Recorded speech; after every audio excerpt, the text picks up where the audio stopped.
in a church service, though that could be just my safety mindset. However, I left that service knowing in my heart and mind what was said and demonstrated was the truth, was hope, and was a call for universal justice. That service was, for our Pauline appreciators among us, my road to Damascus moment. MLK had a rich history with the U tradition, as I stated, and had many supporters, and he even spoke at one of our General Assemblies.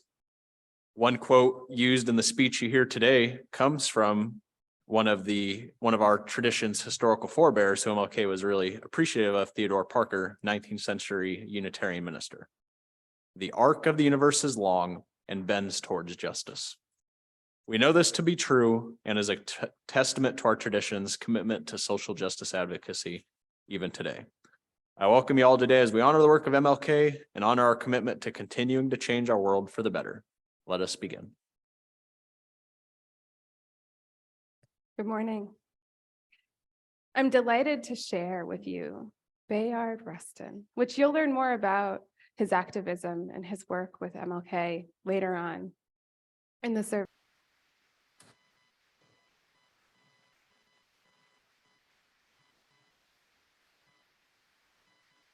Good morning, everyone.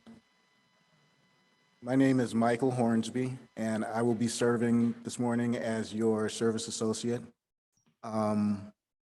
Please join us in the lighting of the chalice and the words for which are on the screen. Welcoming all free seekers of truth and meaning, we gather to excite the human spirit, to inspire its growth and development, to respond morally and ethically to a troubled world, and to sustain a vital and nurturing religious community.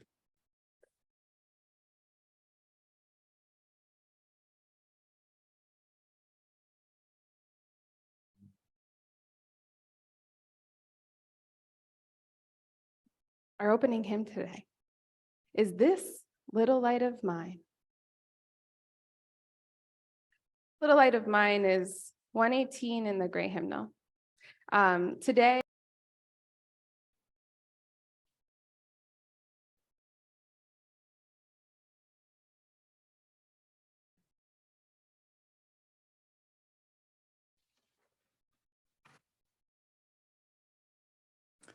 Okay, so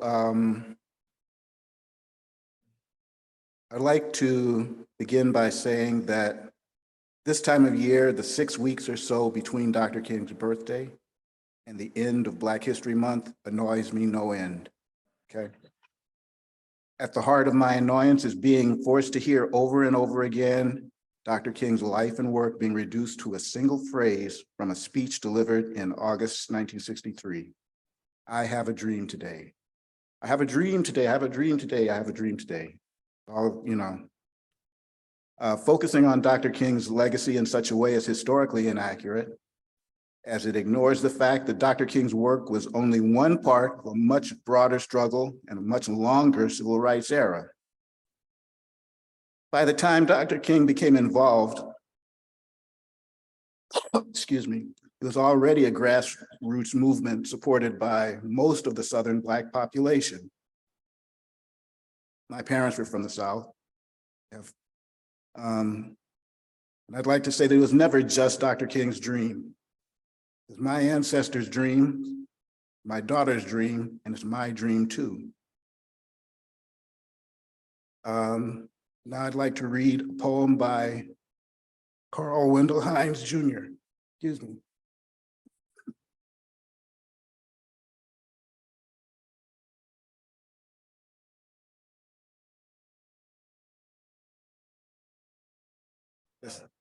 That's the COVID. Okay. Now that he is safely dead, let us praise him, build monuments to his glory, sing hosannas to his name. Dead men make such convenient heroes, for they cannot rise to challenge the images that we might fashion from their lives. It's easier to build monuments than to build a better world.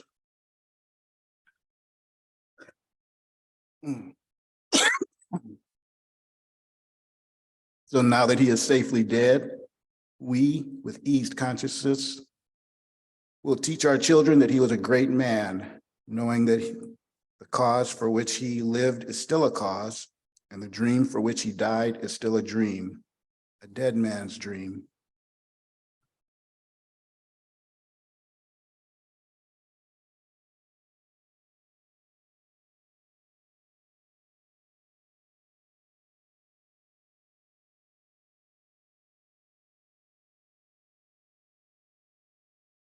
Will not divert us. The wanton release of their known murderers will not discourage us. We're on the move now. Yes, sir. Like an idea whose time has come. Yes, sir. Not even the marching of mighty armies can halt us. Yes, sir. We're moving to the land of freedom. Yes, sir. I know you're asking today, how long will it take? Somebody's asking, how long will prejudice blind the visions of men? I come to say to you this afternoon, however difficult the moment, yes, sir, however frustrating the hour, it will not be long, because truth-crushed earth will rise again. Yes, sir. How long? Not long. Yes, sir. Because no lie can live forever. Yes, sir. How long? Not long. How long? Because you shall reap what you sow. Yes, how long? Not long. How long? True forever on the scaffold, wrong forever on the throne. Yet that scaffold sways the future. Behind the dim unknown standeth God within the shadow, keeping watch above his own. How long? Not long. Because the arc of the moral universe is long, but it bends toward justice. How long? Not long. Because mine eyes have seen the glory of the coming of the Lord. He's trampling out the village where the grapes of wrath are stored. He's loosed the fateful lightning of his terrible swift sword. His truth is marching on. He has sounded forth the trumpet that shall never call retreat. He is sifting out the hearts of men before his judgment seat. Oh, be swift, my soul, to answer him. Be jubilant, my feet. Our God is marching on. Glory, hallelujah. Glory, hallelujah. Glory, hallelujah.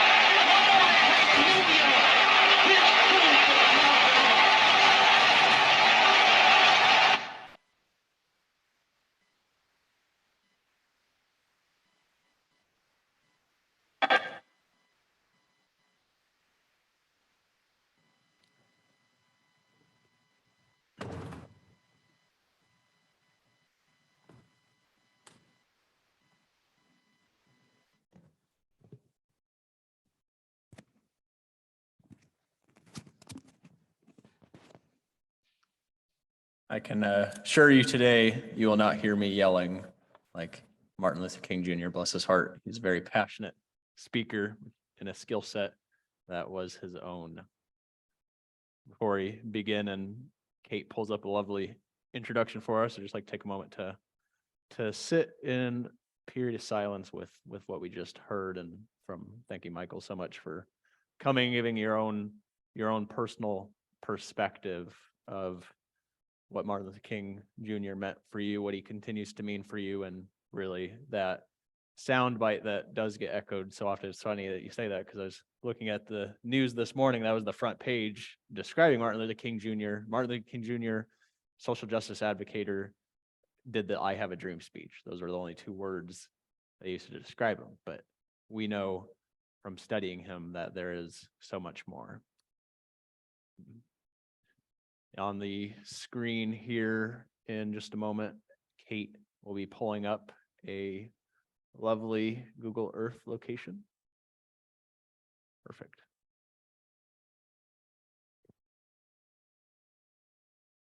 So the context, which we'll get into on the screen, for those who may be unable to witness it, is a overview of Jabal Musa, or otherwise known as the Mount of Moses.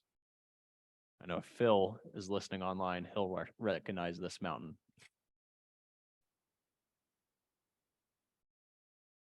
the title of the sermon today, what I was going for, it was one of Martin Luther King's last sermon, sometimes called "I've Been to the Mountaintop." What he was giving in that message, which will connect here in a moment to what's on the screen, is it was given on April 3rd, which for those of you who saw on the screen of the sermon, he was assassinated on April 4th. So the day before his assassination, he gave this last message about going to the mountaintop. What he was doing indirectly is he knew his time was coming to an end. He talks about it in his message.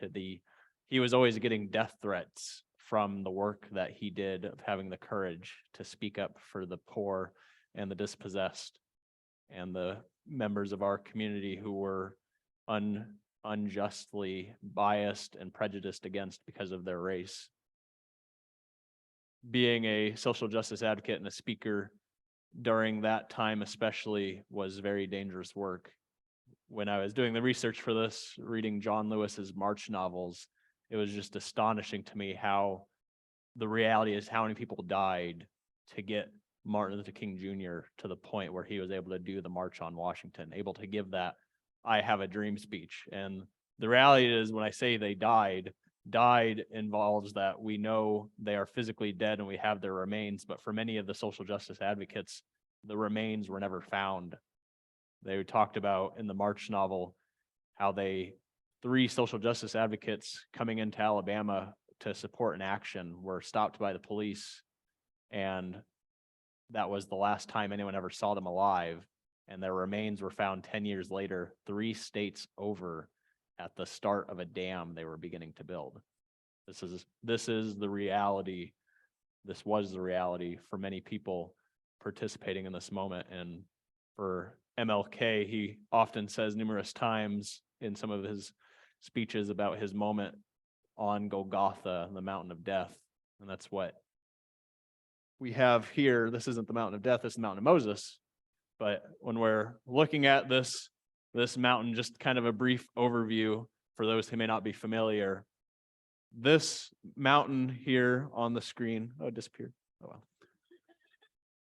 This mountain here on the screen has historical and theological heritage for both members of the Judaic community, Christian community, and the Islamic community.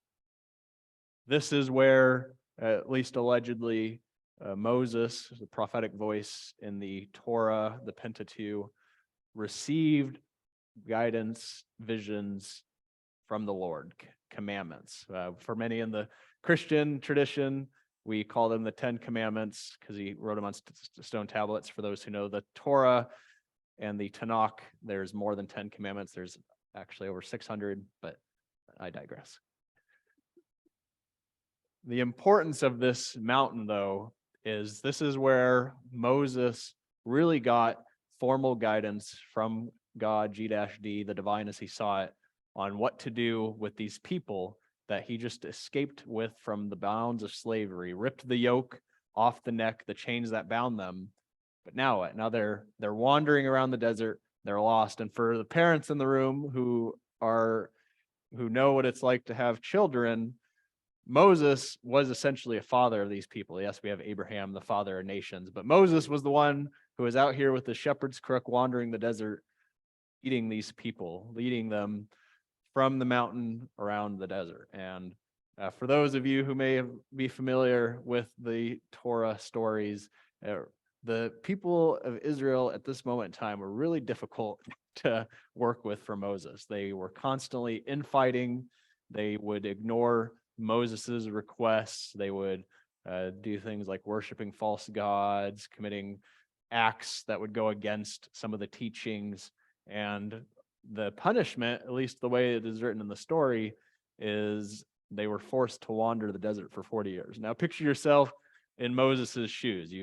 You've gotten these stone tablets, and at one point in time, he gets so upset that the people of Israel are disobeying that he literally breaks the stone tablets, so God has to give it to him again.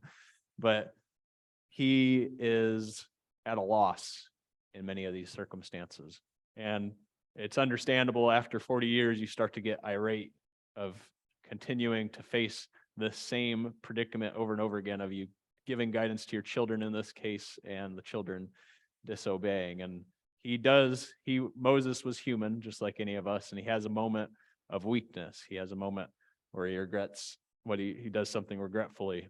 And as a result of that, he no longer can enter the proverbial promised land. He can see it from the mountain, and he gives a speech in the book of Deuteronomy to the people of Israel and really offers kind of lasting guidance to the people of Israel of what the promised land means to him, what it will mean to them, and along with some practical advice on how to live life in the way that the law presented. Now, why did Martin Luther King Jr., why was he so focused on this speech? So we have the context, we have the buildup, we have Moses giving the law, giving the commandments to the people of Israel. We have Moses giving them these final words, knowing he can't reach the promised land. And that's kind of what Martin Luther King Jr. is doing in his last speech on I've Been to the Mountaintop. Some people interpret it as I've been to the mountaintop as kind of a positive message of, oh, he's been to the mountaintop, he's gotten the words from the commandments, he's gotten the words from God. So that's not what he was meaning. He was recognizing that at this point in his life, he had been doing this social justice work for 10 years and still seen numerous injustices, still seen lawmakers refusing to support, still refusing, even among the Democratic Party, refusing to support actions and advocacy events. And this was hard for Martin Luther King Jr. because he had put so much effort. He had organized these movements, he had organized these actions, he had received empty promises from organizations willing to support. But as we know, if you don't get it, the lawyers among us, if you don't get it in writing, it's not bound. And even sometimes in that case, along with the social justice leaders that they experienced, getting things in writings, even from cities, was not always guaranteed. So Martin Luther King Jr., for those who maybe ran track in high school, when you do the relay races, there's a section where you have the batons, and you have, usually if you're in like the 1,000 meter or 1,500 meter, usually have 3 or 4 compatriots. And so you run a certain gap, maybe 200, 300 meters, and you pass off the baton, 200 to 300 meters, pass off the baton. Martin Luther King Jr.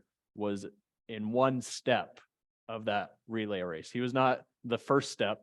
There were people that came before him, people like Rosa Parks, that were really laying the groundworks. And for a lot of that work was building up to get Martin Luther King Jr. to where he was, but he was not the final lap of that relay. I would almost consider the works that he did was really only halfway. For those that may notice some of the civil rights legislation that came out from his works, the Civil Rights Act, 1964, the Voting Rights Act, 1965, when you read John Lewis's work, they were really upset with some of that legislation because they did not recognize the value of having that legislation passed.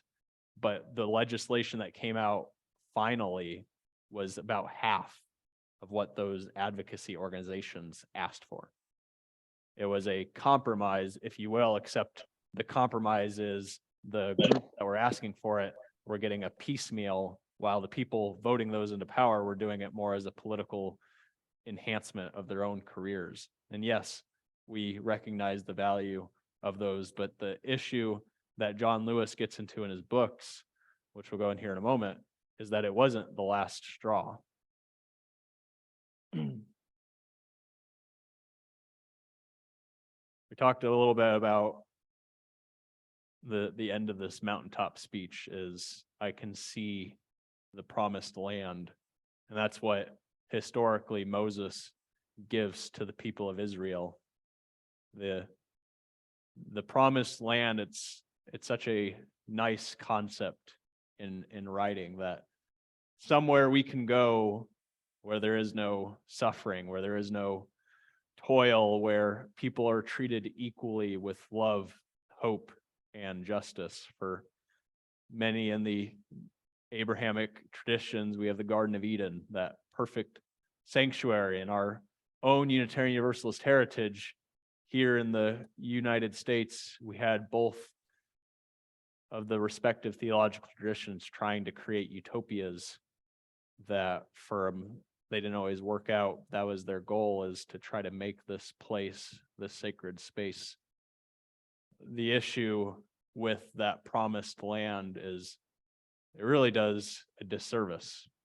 It's almost a disillusionment, if you will, because it gives this presentation, this hope that one day injustice will be over. One day the human race will become perfect beings. Well, any studier of history or any historian in the room will tell you the reality is our species has historically not been the best.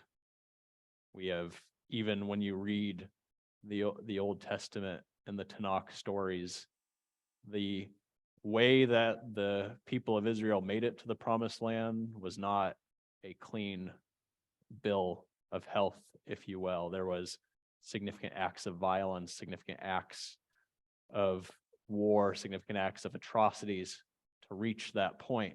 And even when they reached the promised land, the people of Israel, there was the infighting continued. You had the kingdoms split. The kingdoms eventually get overtaken, conquered, and that's where we have even today the temple has not been rebuilt because it was destroyed. That sacred space, that promised land. So they reached the proverbial promised land, but the promised land was taken away because it's not. You can have the land in writing. We know even today you can purchase land, but for, at least in this historical context, the land was only as good as the paper it was written on.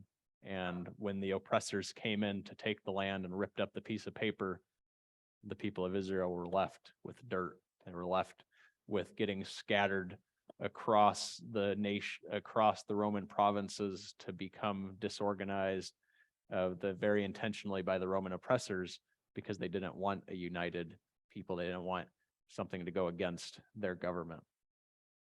So where does this fit into Martin Luther King Jr.? Well, he goes to the promised land. He's speaking about it on the mountaintop speech. Then he gets assassinated the next day.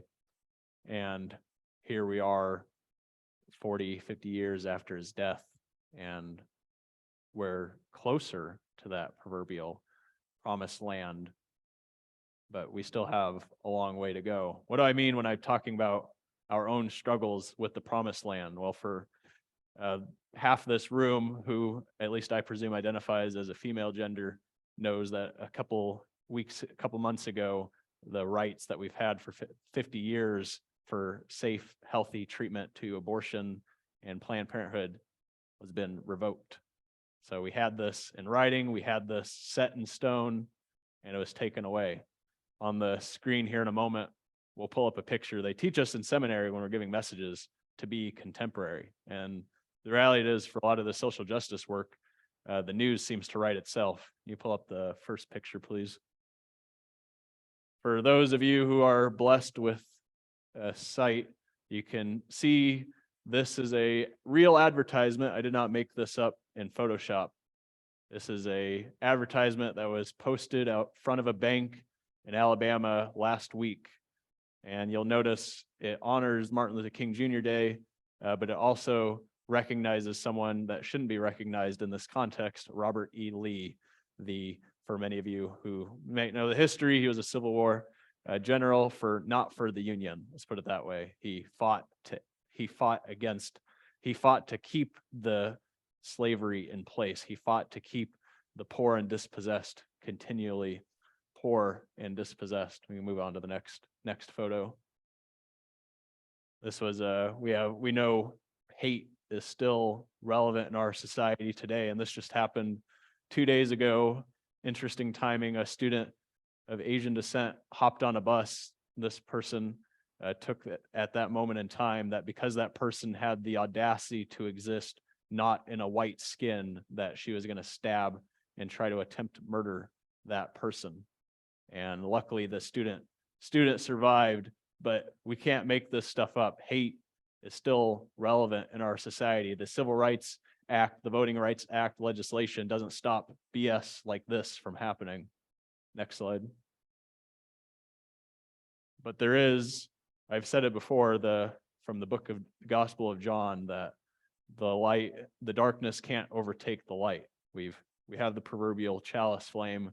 We have, even with all this injustice in this world, even though we know that concept of the promised land, while honorable, is not reality, it doesn't mean that we stop striving towards a just and welcoming society.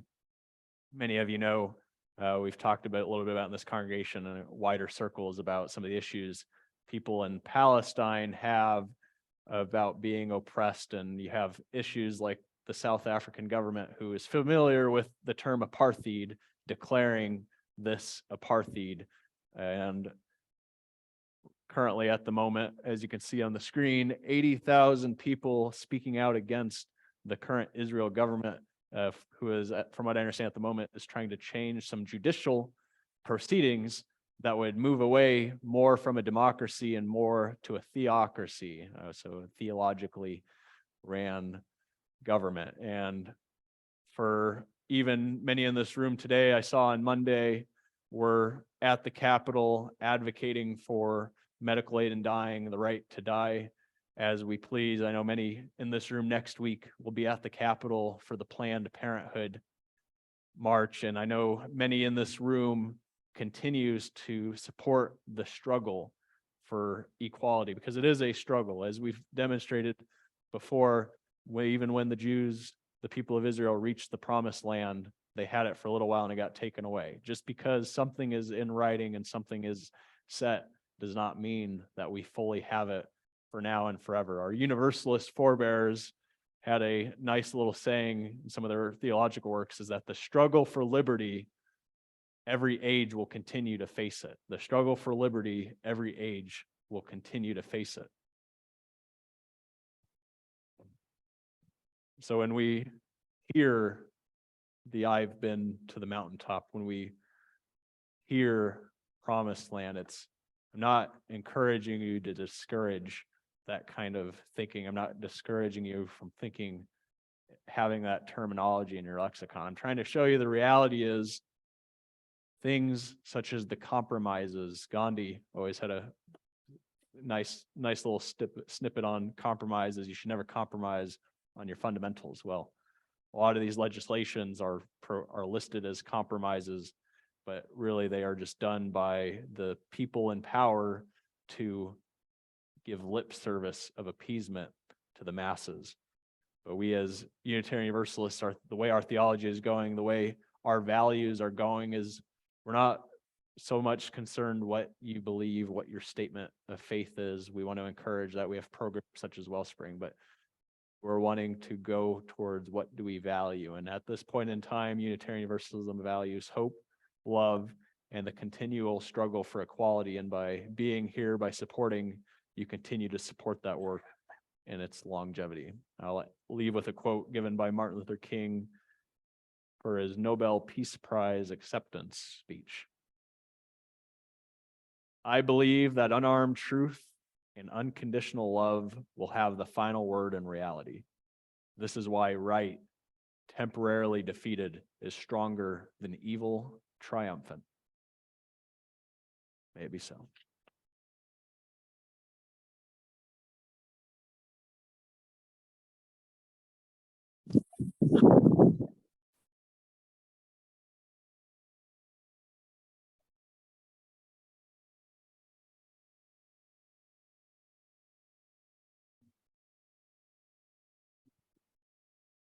Good morning there.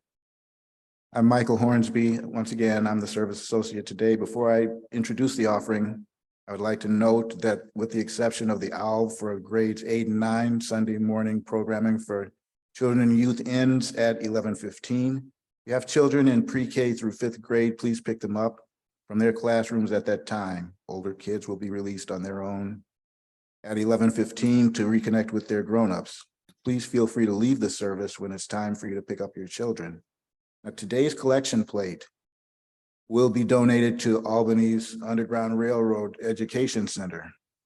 At this time, I'd like to invite the co-founders, Paul and Mary Liz Stewart, to the pulpit to say a few words about their program.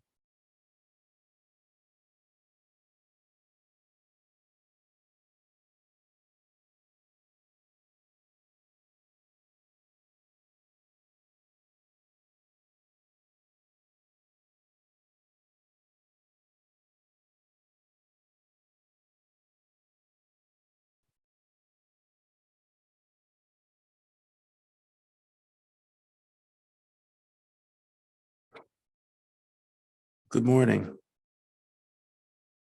It is an honor and a pleasure to be here with you today. And I'd like to share with you our mission statement from the Underground Railroad Education Center. The Underground Railroad Education Center researches and preserves the local and national history of the Underground Railroad movement, its international connections, and its legacy to today's social justice issues, thereby empowering people of all ages to be agents of change toward an equitable and just society.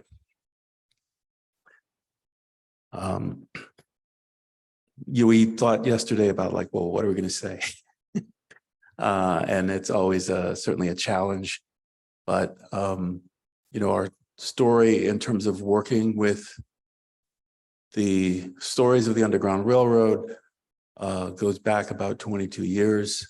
I won't, belabor the nitty-gritty details, but it's certainly a commitment to the transformative value of the stories, of the history, and also believing that when we think about and meditate on the story of the Underground Railroad, that we should start not with famous names we know, but maybe with Livingston Avenue, Lydia Street, Madison Avenue, Pearl Street, and stories that are very close to our own community here. And so it is in exploring that story that the Underground Railroad Education Center has come to be. And we've been doing a lot of work with young people, teens, but also more broadly, doing educational work with people of all ages.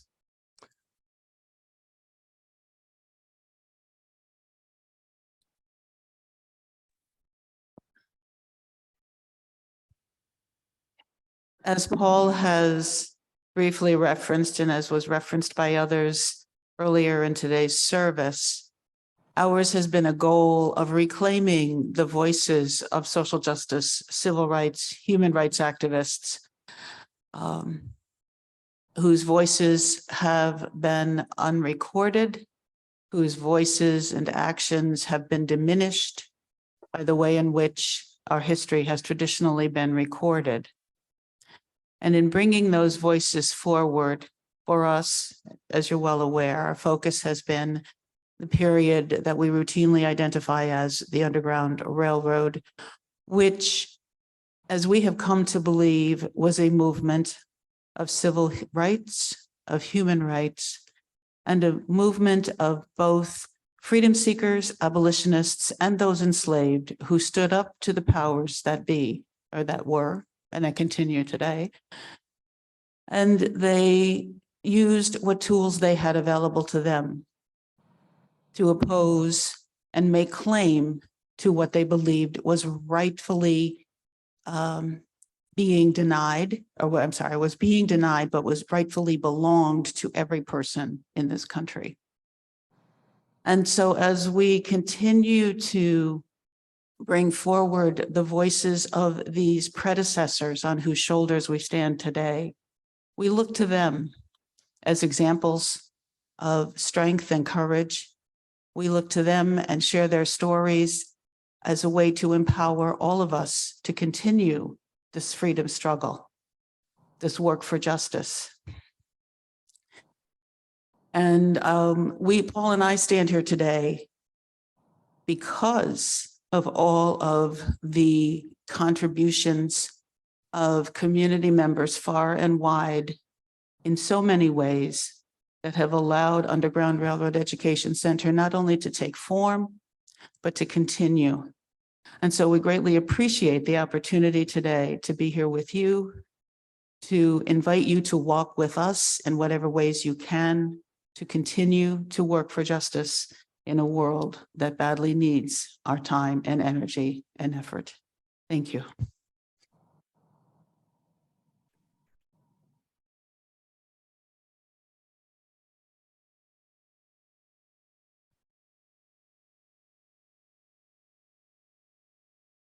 Thank you very much for those inspiring words. So an important way that we celebrate life each Sunday is by offering an opportunity to practice generosity. Members and friends support our congregation with an annual pledge paid throughout the year. Another way to support the good work of this congregation is by making a generous contribution as we pass the plate, or via one of the options shown on the next slide. There we are.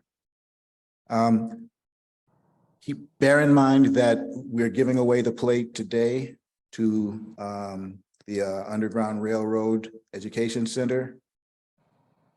So please give generously. If you're joining us virtually, you can click on the tiny URL link in the chat room in the chat window to contribute, or you can send the text to the number shown on the screen. The examples on the slide show how to label your text to indicate the amount and purpose of your gift. We must now, at this time, say goodbye to our Facebook friends. Consider joining us on Zoom next time, or visit us in person at 405 Washington Avenue in Albany, New York. You can find more information at albanyuu.org.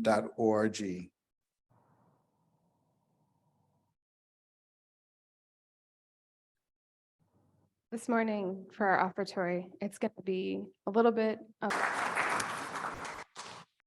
Thank you so much, Olga, for all of that, and Nelson. That was even better than the words I offered. So that's we will, cognizant of the time, I'll invite Annie Lipinski, who is our pastoral care associate, to come up and conduct the joys and sorrows. She's Annie here.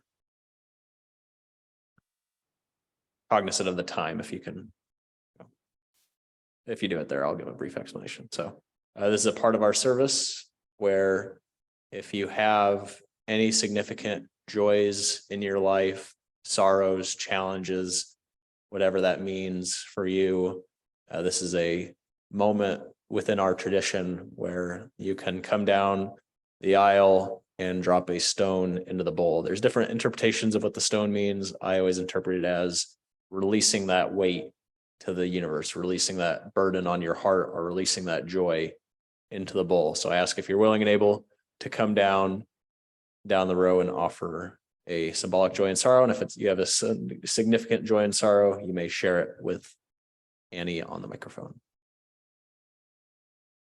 Do we have any on Zoom? We have one raised hand on Zoom. If Jerry Deegan, if you could unmute and share. Hi, just wanted to say this was the most meaningful Martin Luther King service I've ever been to, and well done, and it really got home to some very important points that we still need to deal with. So thank you all. Thank you so much. We have another raised hand, Michael Crowell, if you could unmute. Hi, my sorrow is that I didn't get my act together to get there in person today, but my joy is very similar to the previous one, that I thought it was a wonderful service. Thanks. Thank you so much, Michael. Those are the only raised hands we have on Zoom at this time. All right, so if you're in the room, you may come as you are able to drop a stone into the bowl for joy or sorrow.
Hi. I'm just going to start by saying my joy is that every one of us can continue to do this work, and it's the responsibility of every one of us to do that.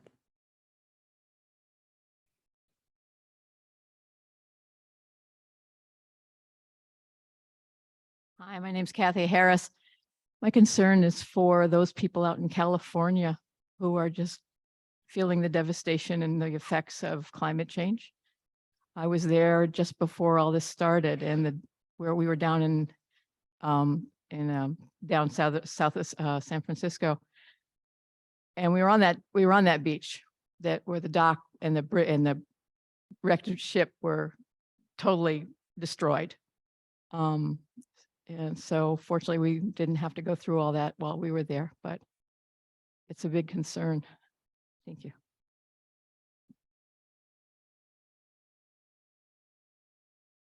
Good morning. I'm Elizabeth Barbarian. My concern this morning is for my dear friend, Debbie.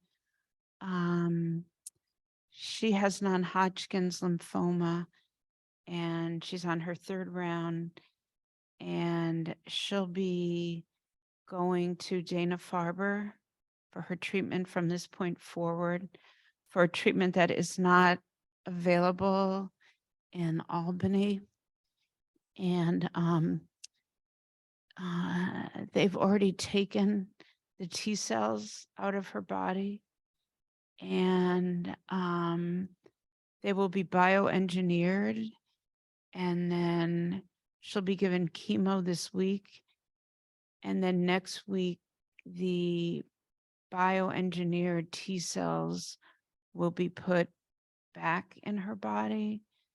It's a fairly new treatment. It's not an experimental treatment, but it isn't offered in Albany. So she'll be in Boston for 5 weeks, so that they can monitor how this treatment goes. So I'm just very worried about her, and I just wanted to have you keep her in your hearts.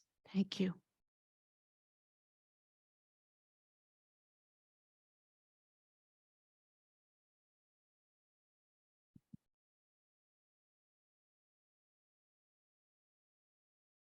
Hello, I am Findlay Cockrell. Some of you know me, and I have not been attending lately, but my daughter said, "You must attend today." My daughter lives in Allentown, Pennsylvania, 3.5 hours from here. So here I am. My joys and concerns are concerning family. Let's start with the concerns first. A few months ago, my brother, who is 10 years younger than I, and who lived with his wife in the southern tip of Nevada. Have you ever been there? Not many of us have. His wife, Robbie, died a few months ago, and we miss her very much.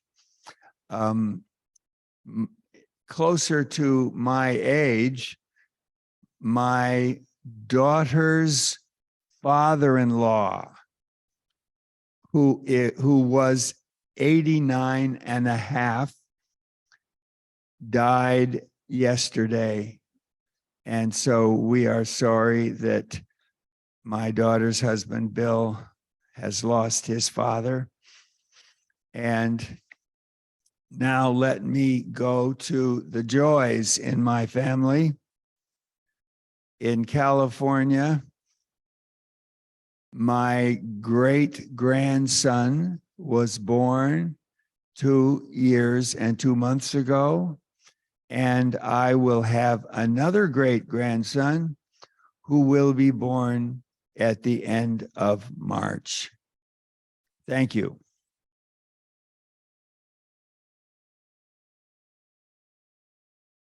Just want to mention that the other pastoral care associate on duty this morning is Donna Meixner. She's sitting in the back there. So if anybody wants to speak to either of us or contact us individually, please feel free to do so. Thank you so much for all who shared their joys and sorrows today and for joining us in this moment. The time is 11:15, and so at this time, we generally send parents off. However, I'm not of a mindset to divide half our congregation while the other half stays behind. So what I'm going to do now, Nelson, if you would like to come up and offer your closing words, and we will extinguish the chalice together as a religious community that we are.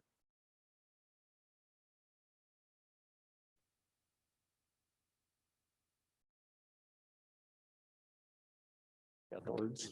Yeah, I'm good.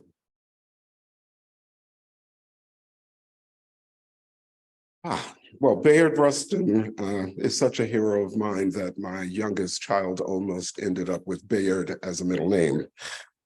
Mr. Rustin is the architect of the peaceful protest. We have learned from him that we don't respond to hecklers. You carry signs with the same or similar message to drive your point home. I am a man. Make love, not war. Marriage equality. Black Lives Matter. Born this way. My body, my choice. He taught us to be angry about our issues and not at those who oppose our issues. Despite the fact that, according to Ralph Abernathy, Martin Luther King would not have been the person that he was without the aid and tutorage of Bayard Rustin, Reverend King began to distance himself from Mr. Rustin after Adam Clayton Powell, because of his homophobia, threatened to tell people that King and Rustin were gay lovers if they didn't halt their plan to protest at the Democratic National Convention. These are Bayard Rustin's words. If we desire a society of peace, then we cannot achieve such a society through violence. If we desire a society without discrimination, then we must not discriminate against anyone in the process of building this society. If we desire a society that is democratic, the democracy must become a means as well as an end. May it be so.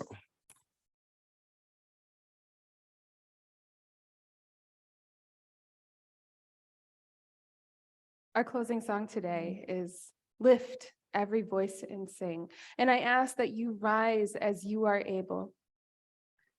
It's in your hymnal, number 149.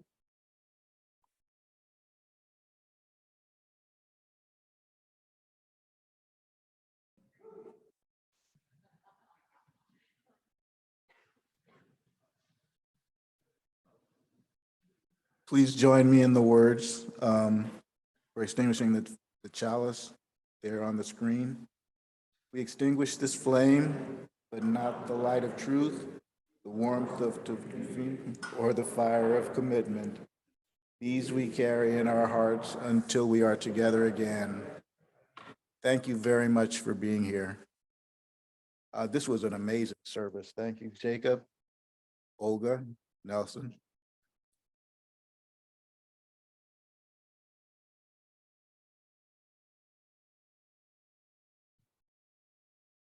That concludes our service. For those on Zoom, there will be virtual breakout room for those in the community hall. We go over, there is coffee hour. We invite you to come discuss amongst yourselves. We will also be hosting in here. If you would like to talk about the message or the sermon, I will be staying around up here. Thank you.